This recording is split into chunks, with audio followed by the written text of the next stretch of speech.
Namaste. Thank you for tuning in to this morning for Science and Dharma, converging or colliding. My name is Deepika, and I am pleased to welcome you to the Hindu Experience Students Edition 2020. The National Hindu Students Forum was founded in 1991 with a vision to bring students together to protect, preserve, practice, and promote Hindu Dharma.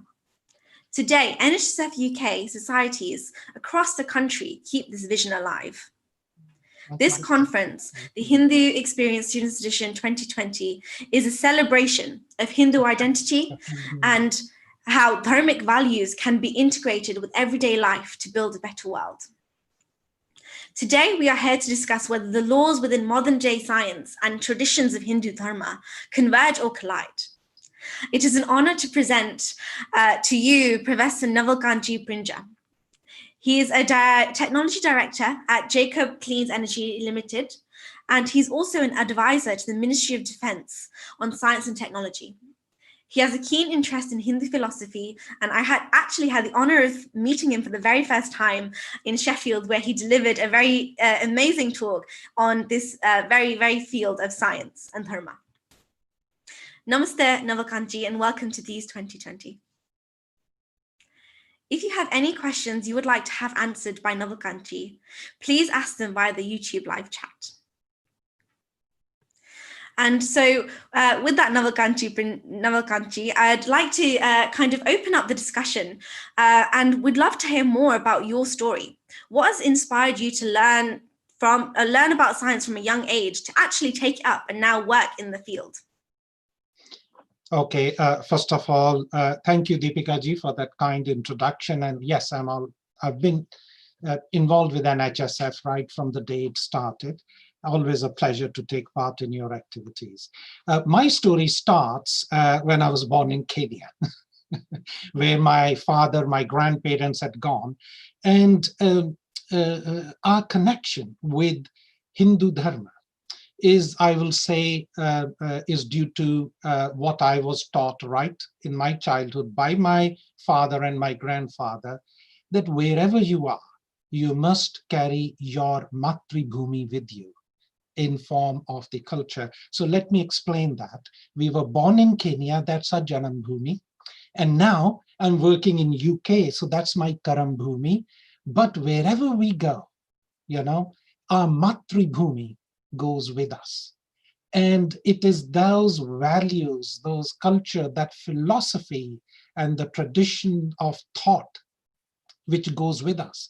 It really doesn't matter where you're born or where you're working.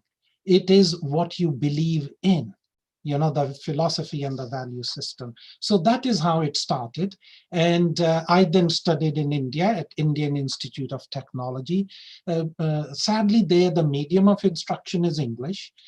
So I learned about the Indian philosophy, the Upanishads, the translation of Gita in English whilst I was in India. And here comes a crazy thing. So when I came to UK, I learned Sanskrit, and in UK, I actually reread these books in Sanskrit. Just the other way around. But my, just to close off, my love with Sanskrit language and Hindu philosophy has been there from my childhood because it helps to shape your life. Wonderful. I think you just touched upon the fact that Sanskrit was a key part of your journey and, exploring it a bit further. What importance, in your perspective, does language have in the fields of both dharma and science and bringing them together as well? Language is, of course, means to convey ideas. But if you know the original language, it is far better. You will never appreciate poetry, translation of a poem, unless you read it in its original. So I ask people, have you read Gita? Yes. Then I ask, my next question is, which language? Because Bhagwan Shri Krishna did not speak English, Hindi, Gujarati, or any other language. It is written in Sanskrit. And after understanding Sanskrit, and when you go and read, you enjoy the subtlety You enjoy the poetic quality, you enjoy the philosophy. For example, name of Arjun is not Arjun in Gita. Different names are used. Dvija, twice born. But when you actually read, you then recognize, aha, this is why this particular name is being used. So language plays an absolutely important part.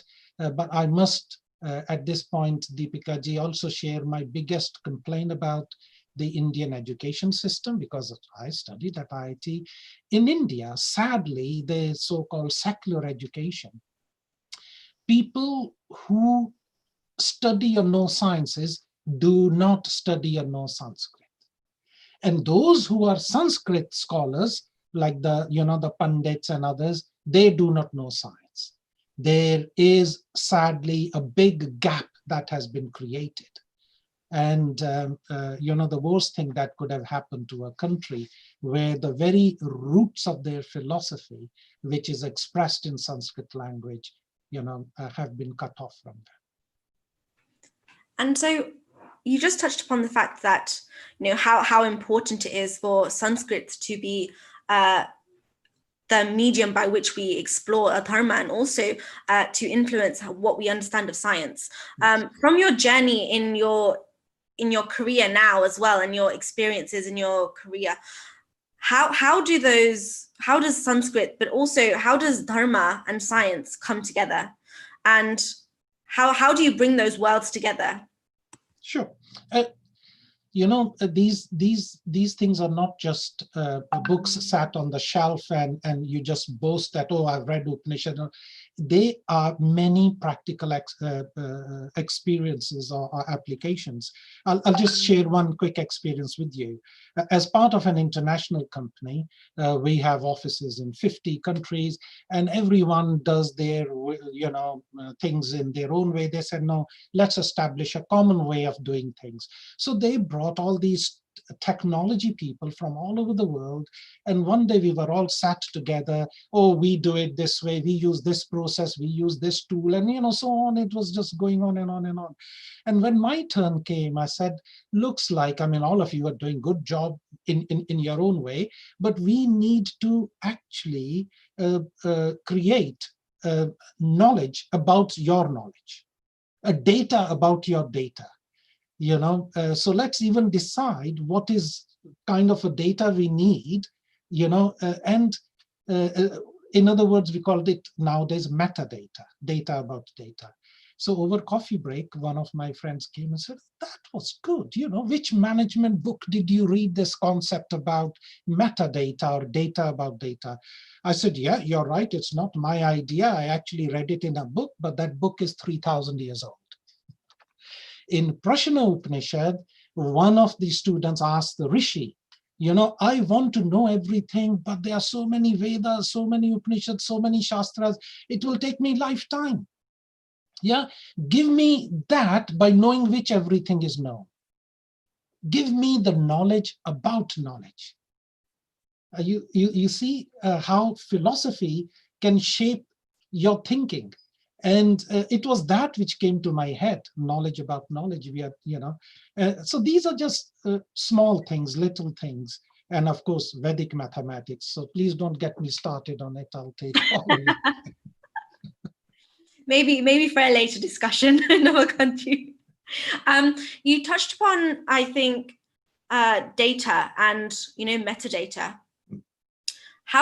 Could you expand upon that point a bit? What value does that bring? Okay, say going back to the idea of knowledge about knowledge. Yeah, so we can think about it in many different ways. The answer given by the Guru was that in one word, it said Atma, which is yourself, know thyself.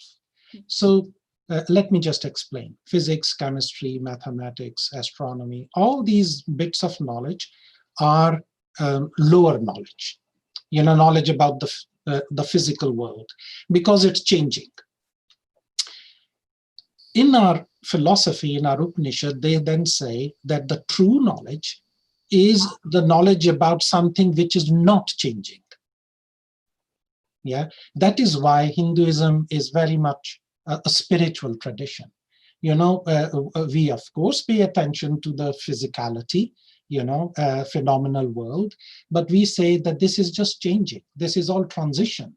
Yeah, what is it that does not change? We pay attention to that as well. So this is really where we talk about the lower knowledge and the higher knowledge. So knowledge about things which are not changing is called the higher knowledge. So then do those ideas conflict then? Because if in the Hindu tradition, the focus is more so on the spiritual experience and the knowledge of thyself, what does that look like in science? So if you were to kind of for our audience, explain to us, what is the purpose of science then, if we understand that dharma is more spiritual? So good point, Deepika ji, and this is really the point I wanted to make, that in Hinduism, both forms of knowledge are accepted. The lower knowledge is what we call the scientific knowledge, is important. It's not, by saying lower, it doesn't mean that you don't need it. You definitely need it. But it is changing all the time. Yeah. So science is advancing. What we knew 100 years ago was less. Today we know a lot more. Yeah. And in 100 years' time, we would have gained even more knowledge. So this knowledge is continuously increasing. Yeah. We are getting to understand more and more about the world around us, the nature around us, the eternal laws which dictate the life around us. So we are gaining that. That is the transition. But what is it that we are heading towards? And we are heading towards the spiritual knowledge, the higher knowledge. The two are going to merge. I am of the opinion that the scientific path, which is study of nature, and is to discover that truth, and the spiritual path is also study of nature and discovering the ultimate truth. Okay, so whilst the science is discovering what I call relative truth, what is true today, what is going to be true tomorrow, and so on. But the spiritual is heading towards that ultimate, and the two paths are emerging with time. And I can give you many examples of modern day science. Believe me, Deepika, I can give you many examples which prove that the modern scientific discoveries are actually confirming, the teachings of the Hindu philosophy. That's a really interesting point you brought up. I think some of us may be able to relate in our audience as well. Many of us that have studied chemistry or studied physics will be familiar with perhaps the laws of thermodynamics, for example, where we're looking at energy and how work is carried out in systems. And I guess the first law of thermodynamics is that there is no creation or destruction of energy, but rather just transition of states. So would you be able to share some insights on how this is incorporated into our dharma? Absolutely, Deepika ji, spot on. 100% marks in physics for you. You remember law of thermodynamics? Yes, energy cannot be created nor can it be destroyed. It simply changes its form.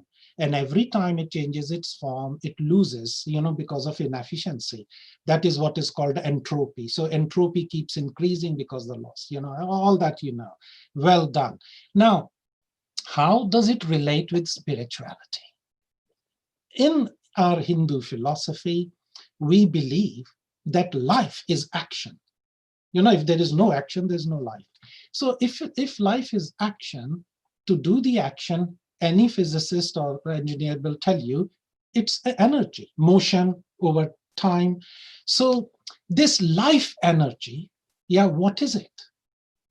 It cannot be created, nor can it be destroyed.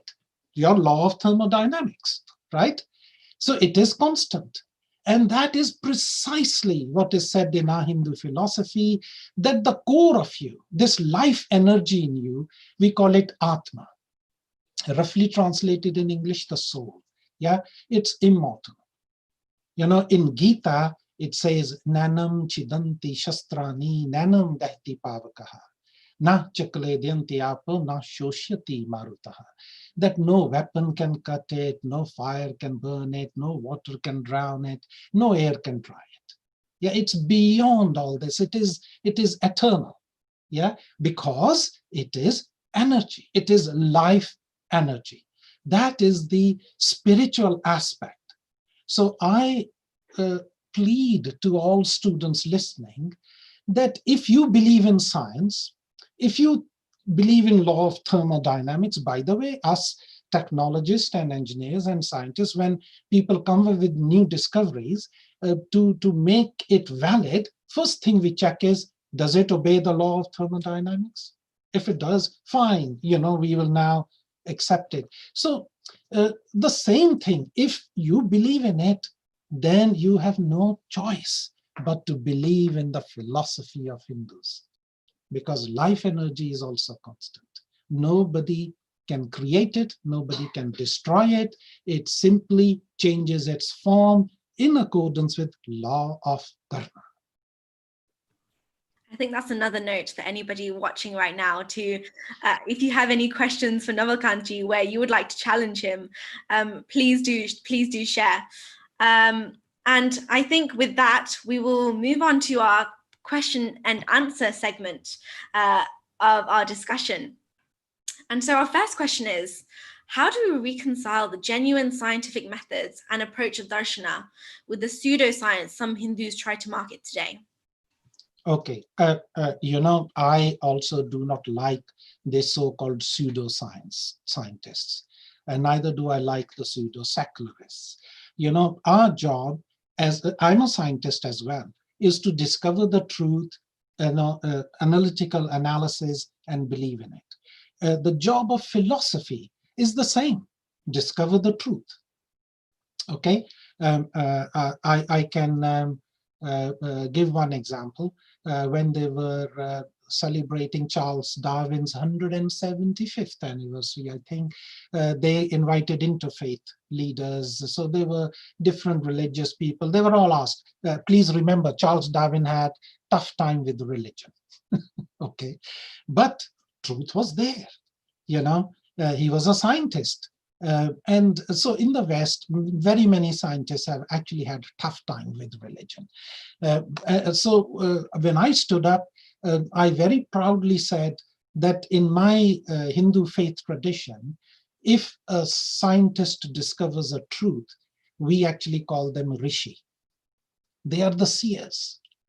So this is really what it is. The problem, what has happened in modern day India, and please let me quote the book that I was reading by Dr. Radhakrishnan, whose birthday was there a few days ago, Teacher's Day, the second president of India. He used to teach philosophy at Oxford University, and then he became president of India. He wrote 2 volumes on Indian philosophy. Right at the end of the second volume, he comes to a very sad conclusion. And I'm going to actually quote him. And those who can get hold of this book, it's on page 719 and 720, where he actually says, it seems to some that the river, here when he's talking about the river, it's the Indian philosophy, that has flowed down the centuries so strong and full, is likely to end in stagnant waste of waters. Why? Why has the Hindu or the Indian philosophical tradition becoming stagnant? And why these pseudo scientists or some religion people have emerged? And he goes on, he says, the Mohammedan conquest, with its propaganda, and later the Christian missionary movements attempted to shake the stability of the Hindu society. So it was the, and their influence. So the Hindu, in the face of this clash, fortified himself with conventions, and barred all entry to invading ideas. You know, since then, it has fallen in loyalty to its mission. They were no longer any thinkers. They were no longer any rishis. In modern day India, there are no rishis, I'm afraid. You know, whereas I think, again, I make a plea to all the young students listening, those young scientists and open minds, that Hindu philosophy urges you to have free mind. You know, we stand for freedom, we stand for democracy, we stand for search of truth, and boldly say that truth. And if you discover a truth and say it, you will be called a rishi, a seer. And so I think we've touched upon this briefly, but then would you call the first rishis ever to be in the form of scientists then? Absolutely. There was no distinction. In fact, even in Western Europe, if you look back in history of mathematics, the early mathematicians were actually philosophers. Yeah, it's only now they have split it up into, you know, this is the section of science and maths and philosophy and religion. But in ancient India, you know, our rishis were astronomers. They were mathematicians and physicists and chemists. There was no difference at all. It's only the modern education system has created these distinctions. And I think, Navalkanji, you've also had a keen interest in actually shaping some of the teaching and education around Hindu philosophy in various spheres, whether it be through the Samaj, whether it be through guiding chaplains. What has made this kind of endeavor so important to you? Why is it so important that we have this perspective brought in? Yeah, I mean, I love teaching. When Mrs. Thatcher introduced religious education, Department for Education in UK said, okay, we want to teach religion, and they created various committees, and I was one of them, representing Vishwa Hindu Parishad. And I still remember vividly, they had some educationists, experts, they written down religious people, religious books, religious festivals, you know, Christianity, Islam, Hinduism, like this. That's it. That's what we're going to teach. And I looked at it and I said, hang on, I'm sorry. You know, we don't fall into this scheme of things. The chairperson looked at me and said, what do you mean? I said, look, when I go to a school, I actually tell them that Hindus believe in spirituality, and you can access that spirituality in many different ways. You can, we don't actually want to restrict it to just one God or one name and all this, you know, Ekam Sat Vipra Bahuda Vadanti. And they said, oh yes, but primary school kids, this philosophy is too deep. I said, not really, because the other day I had gone to a primary school at a morning session, and the head teacher introduced me as Professor Prinja. And I told the kids that, you know, nobody at home calls me Professor Prinja. At home, yeah, my kids call me Dad. And my mother calls me by my first name, Nawal. And my wife, when she's in good mood, calls me darling. So it's the same person, but being called using different names, depending on how that relationship is. And little kids understand that. What a lovely way to think about it in the anecdote as well. Yeah. So, sorry, carry on.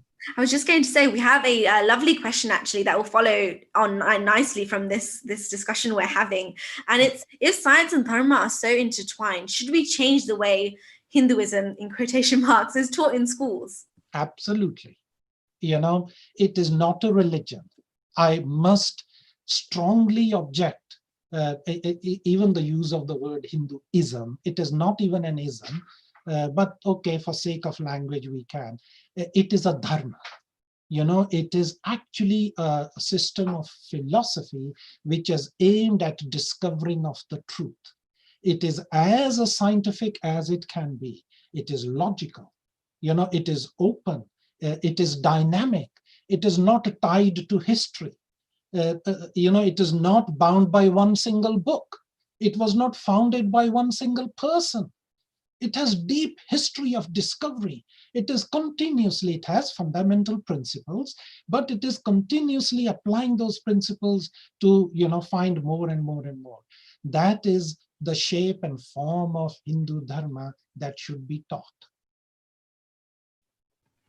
Wonderful. And I think we have a question that also links very well into this. So from both Krishna and Poonamji, who have asked, Dharmic and Abrahamic faiths have different views on science and spirituality. Absolutely. Would you be able to tell us what is the difference in your perspective? Well, the fundamental difference is that Abrahamic faiths keep science separate from religion. They believe that they answer different questions. Yeah, I've had these debates in many interfaith meetings with top representative of other faith traditions, Jews, Muslims, Baha'is, and Christians. But our dharmic faiths, Sikhism, Buddhism, Jainism, Hinduism, they all fundamentally believe that the two are on a path of emergence for simple reason that the ultimate goal of science and dharma is same. It is discovery of the eternal laws of nature. And I can give you many examples. Recently, you may have heard about God particle. Yeah, Higgs boson. So Professor Higgs from Edinburgh University got a Nobel Prize because he had predicted existence of this particle. This particle is responsible to give you a mass. I'm not going to enter into physics lecture here, but very quickly, Deepika ji, if you allow me a few minutes. Yeah, they are basically four fundamental forces. Electricity, we all know. Magnetism, we all know. Our phones work with electromagnetic waves. So those kind of things are known. Weak nuclear forces, strong nuclear forces, radioactivity, X-rays, medical people use it. So that's all fine. But gravity, this is to do with mass. What kind of thing gives us mass? You, me, everything around us is made up of something. Where has that come from? Which particle is responsible? And Higgs, Professor Higgs, came up with this idea. And they then discovered it in this big tunnel, the experiment that they've done. So he was given the Nobel Prize. By the way, boson, it's based on an Indian physicist, Satyendra Bose, who was a keen student of Indian philosophy. He introduced this probability theory to Einstein. So the Bose and Einstein's N make boson. Okay, just for information too. So you can see where philosophy has actually influenced science, and that boson Higgs now discovered. And when I was reading his paper, three important aspects, scientific aspects, no contradiction with our philosophy. He says that firstly, why did he think that this particle exists? He said, if there is a force, there must be a force carrier, something to carry the force. What do we say? If there is Shakti, there must be Shiva. The two coexist all the time. Yeah, it's a very deep Hindu philosophy. Yeah, the two opposites must be there to create the third. Yeah, day and night together make time. Like that. So then he says this particle comes out from a field and merges back in there. In other words, cyclical.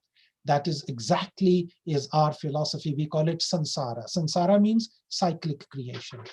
And it's everything that I was reading. And finally, this is really where my mind almost blew off when I read it. He said, this particle exists in a field. They call it Higgs field because he named it. And this field is everywhere in the universe. It's not like gravity field that you sit in a rocket and you can then float because there is no. He says whichever part of universe you go, yeah, it's already there. You know what we call it? Sarva Vyapak, omnipresent. Ask any Hindu, do they have a concept that there is an entity which is everywhere? And they say, yeah, Sarva Vyapak.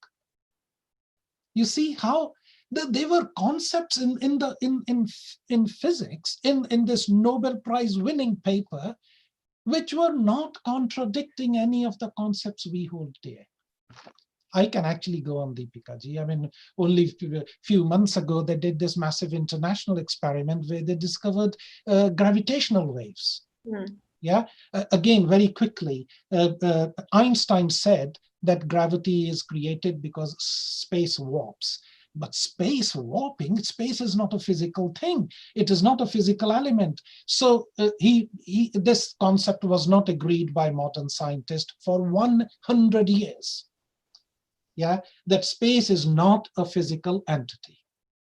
Till two black holes collided millions and millions of light years away, and they actually sent the whole space changing. And so you, me, and everything changed, okay, very, very minutely. But this LIGO experiment predicted that change, and overnight they said, aha, we have measured space. Space does vibrate, space does distort, and it became a physical element. What does our philosophy say? We talk of Panchabhuta all the time. You know, in Greek philosophy, they talk about earth, air, fire, water, only 4 elements. Mm-hmm. We talk about 5 physical elements: earth, air, fire, water, and space. Because space is the one which contains the other 4. Without space, how can you have those? You see? And wonderful. I mean, this is what Einstein had said 100 years ago. And it was just proven literally, I think, about 16, 18 months ago. At 2018, October 2018 was the experiment. There you are. You know, I mean, every big thing that has happened in the field of science, it is not contradicting Hindu philosophy.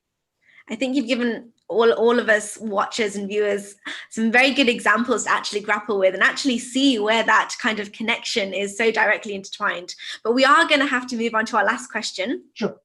So on the note of science and dharma, one of which dates back over civilizations, but is not compiled in the modern scientific theories like you touched upon. Just as there is commonly accepted scientific mindset of true only when proved or written, can dharma be used to adjust this to be more accepting of the unknown or unobserved? Absolutely. I mean, you know, in Hindu dharma, they actually say that the duty of a student is to be inquisitive. Ask for the unknown. I mean, I started my talk by quoting Upanishad, you know, tell me by knowing which everything is known. Yeah, it is a discovery of the unknown. It's, you know, that's why it is so scientific in its nature. You know, we never ever say, here is a straight jacket, wear it and do not question. No, no, no. Inquisitiveness is encouraged. Let me be very clear about it. Yeah, there is no tradition of fatwas and all those kind of things in Hinduism. You can question. And read yourself. In Gita, Arjun questions, Krishna answers, but does he get satisfied? 60 odd questions. No, sir, what if this? No, sir, why this? He keeps on asking. And Krishna never ever tells him to shut up. He gives, he explains, and he takes him from what he knows today to the unknown. Yeah, that is the path of dharma. That is the tradition of Hindu dharma.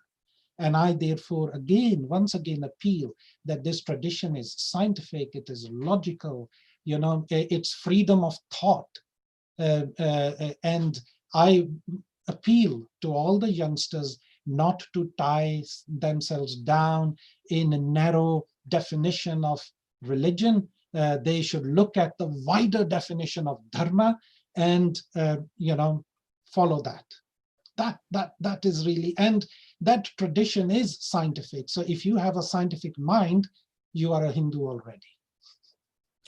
And I think, unfortunately, we are coming to the end of our time today, but we would have loved to hear more from you. I'd love to continue this conversation for on and on the various different aspects of science as well. But I'd just like to get your closing remarks, essentially, for our audience. What advice would you give them when thinking about science, thinking about Dharma? Many of us will be a part of the science field, or, you know, there may be lots of students that are looking to go into the field of science. What advice would you give them? Okay, since I'm talking to youngsters, I'm going to give that advice. My first advice is, please do not look at Hinduism as a religion. Yeah, it is a philosophy. It is a dharma whose job is to discover the eternal laws of nature. It is scientific. So if you have a scientific mind, you should love it. Yeah, be inquisitive, be open-minded. You know, don't get your hands and particularly your mind tied in. That and don't be trapped by other religions who will say this is the easy path for you. That is not a tradition of the Hindu Dharma. But also, when you look at the Hindu faith traditions, do not just reject without understanding. Behind these traditions lies thousands of years of philosophy. And I'll give you one example, since I'm talking to youngsters. I often help conduct many Hindu sacraments, and one of them is, of course, the Hindu wedding ceremony. When a bride and a groom come together, you know, they exchange these garlands. It's called the Varamala. Vara actually means I accept you.